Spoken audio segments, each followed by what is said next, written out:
If you're really picky and you only want like 9s and 10s, but like you're only interacting with 1, 9, or 10 once a week, once every other week, once a month, that's not enough practice. I think a lot of guys would learn a lot from running a full interaction open to close with a girl that they're not necessarily extremely attracted to, but they could get the practice doing so. Like, you'll get a lot more practice just going through it with the girl that you have as an option right now. Some of you guys have been on a lot of dates, you already have a decent amount of experience, like you know what the fuck you're doing.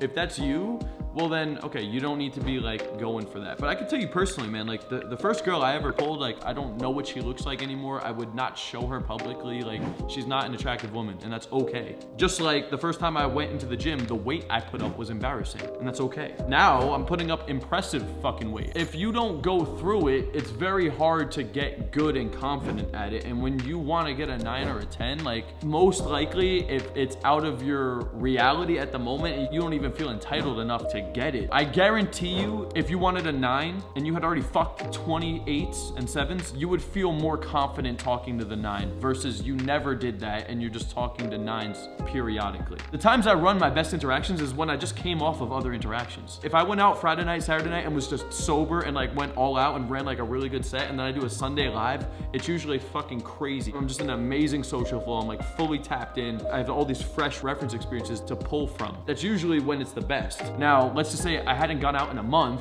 I haven't talked to anybody, and I just went to the club. Let's just say I didn't even have a girlfriend, I had no sexual experience, and then the 9 was there, I'd be like shitting my fucking pants. Not only would I be shitting my pants, but I also genuinely wouldn't feel like I could get this girl just based off of lack of evidence. If you're in that position, I'm not telling you to not go for the 9, go for the 9, but also go for the 7, go for the 8. Like, why not? Like, run the full interaction, run the entire interaction. And if you have this girl in your bed naked and she's saying fuck me, and you're still at a point where you're like, I'm not that attracted to this girl, all right, dude, then like, don't put your dick in her. I'm not forcing you to fuck anybody.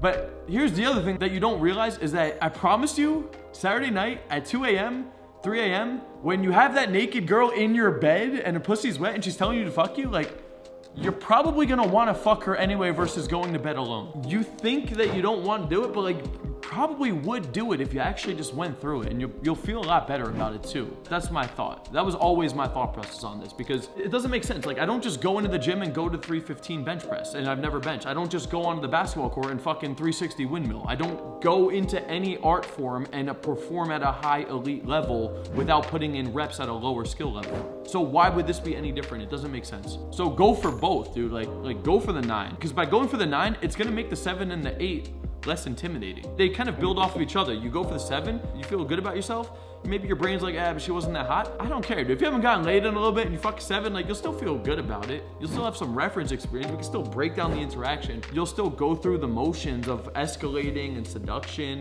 And everybody's game can get better with all of that shit. Dirty talk and taking off her clothes and the sex itself, like all of that stuff you can get better at, man. And once you've gone through that a bunch of times, now you'll be at a point where you see the 8 and you're like, let's go for it. I know what the fuck I'm doing now. I've gone through this shit. Like, I'm fucking ready, man. Let's go. And then you get to the point where now you're talking to the 8, the girl will feel it on you. Like, she feels that you know you're entitled enough to get her. That's like 2/3 of game right there. It's just the girl being able to sense that you genuinely feel entitled to her. But you can't teach that. I wish I could put that on an SD card and just like fucking pop it down your throat, and then you feel entitled enough. Like, that would be great. Great business model. Maybe in the future we'll have like some fucking micro SD slot in our necks that I could sell my skill. Fucking instant results done for you. But for right now, where we're at, right now, unfortunately for right now, where we're at though, guys, you gotta go through it. And it's not even unfortunate. It's actually fortunate, because most men on this planet don't understand this shit. So once you go through it, you're actually at an extreme advantage in life overall too. That's where I almost get like my fucking general sense of well-being and confidence. Is just like, I walk around or I'm in the club and I'm just like, these dudes have no fucking idea what's going on.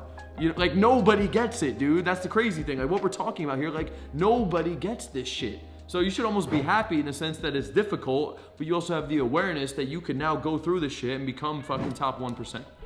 Honestly. So go for it, is what I'm trying to say.